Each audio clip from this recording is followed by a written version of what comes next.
जय शिवराय. आता आपण पाचाडच्या आई जिजाऊंच्या समाधीच्या परिसरामध्ये आहोत.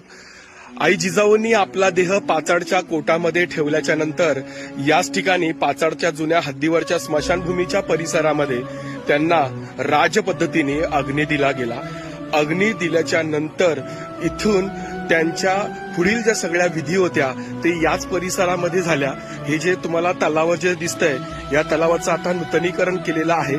पण आई जिजाऊंच्या संपूर्ण विधी किंवा ज्या अस्थिविसर्जन असतात यापूर्वी याच तलावाच्या या जिजाऊ तलावाच्या परिसरामध्ये केलेल्या आपल्याला अभ्यासात पाहायला मिळतात.